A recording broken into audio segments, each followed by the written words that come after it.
Rivaldi ini sendiri terpisah ya, tapi ditarik ke kasus Vina. Benar, untuk kasus Rivaldi sendiri sangatlah terpisah.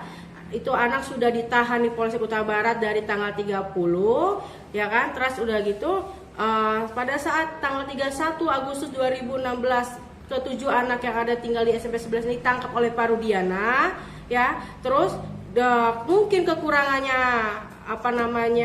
pelaku yang sudah disebutkan di dalam BAP itu 11 orang, makalah diambillah Rivaldi dijadikan menjadi Andika, ikut serta di dalam kasus Vina. Sedangkan Rivaldi sendiri tanggal 27 itu pas kejadian Vina dan Eki ditemukan itu ya di flyover itu, dia sedang berkumpul dengan teman-temannya, dan teman-temannya juga bukan anak-anak yang tinggal di SMP 11 ini. Dia punya pertemanan sendiri dan di daerah kota. Itu jadi untuk itu pun kasusnya sangat jauh ya. Nah, sedangkan gini, untuk menariknya lagi adalah kasus Rivaldi di tanggal 29 yang penganiayaan dan pembawaan sajam itu sudah divonis ya. Untuk kasus pembawaan sajamnya itu sudah divonis. Vonisnya itu dia sudah dihukum 1 tahun 5 bulan. Vonisnya putusannya tanggal 31 Januari 2017. Sedangkan sidang untuk kasus Vina itu setelah vonisnya dia untuk kasus sajamnya.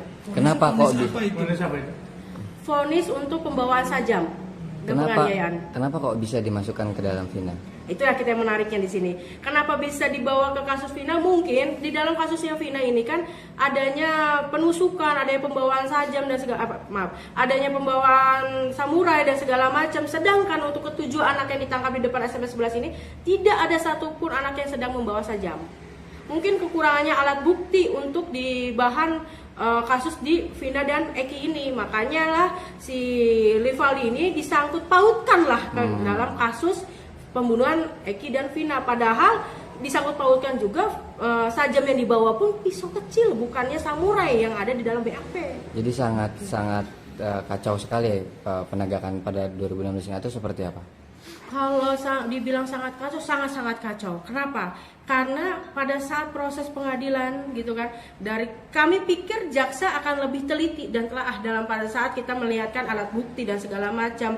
Terus perannya Rivaldi di sini tidak ada, adanya namanya Andika dari yang namanya tadi Rivaldi Aditya Wardana alias Andika berubah menjadi Rivaldi Aditya Wardana alias Ucil. Itu kan sudah sangat tidaknya konsisten ya dalam hukum saat itu 2016 itu. Terus juga majelis saat kita hadirkan beberapa saksi yang menyatakan bahwa Rivaldi tanggal 27 itu tidaklah bermain atau berkumpul di depan SMP 11. Tapi saat itu pun maupun jaksa maupun majelis hakim itu tidak ada yang mendengar pembelaan kami tim pengacara dari Rivaldi. Itulah sangat mengecewakan, dan saat ini kami mungkin pengacara saat ini lebih pede ya untuk muncul. Kenapa? Karena banyak media yang mendukung kami, sedangkan dulu tidak ada satupun media yang mendukung kami. Makanya berharap PK ini mudah-mudahan majelis juga nanti yang membaca PK-nya Rivaldi baca dengan teliti di mana titiknya namanya Rivaldi, sedangkan di sini adanya Andika. Oke, kapan itu rencana akan diajukan? Oke, untuk rencananya sebenarnya untuk tim Cirebon sudah siap untuk berapa persennya. Tetapi kami masih akan koordinasi dengan pihak Bandung. Kalau tidak dalam waktu minggu ini, kemungkinan minggu depan.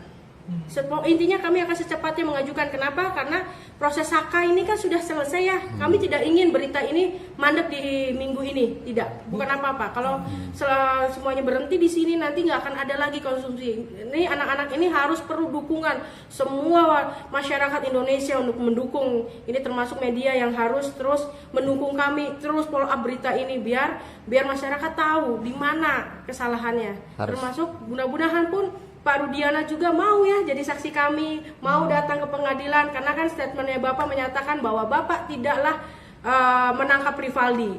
Ya Pak ya. Ada rencana untuk menyurati Pak Rudiana untuk menjadi saksi rencananya?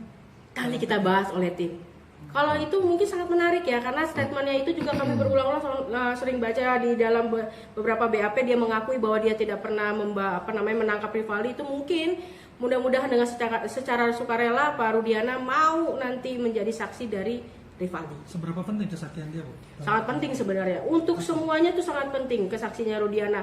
Bahwa sebenarnya kasus yang meninggalnya anaknya ini nih benar apa tidaknya itu kan beliau juga yang tahu kan. Pada saat itu juga beliau yang ikut menyelidiki kan. Download Tribun X sekarang.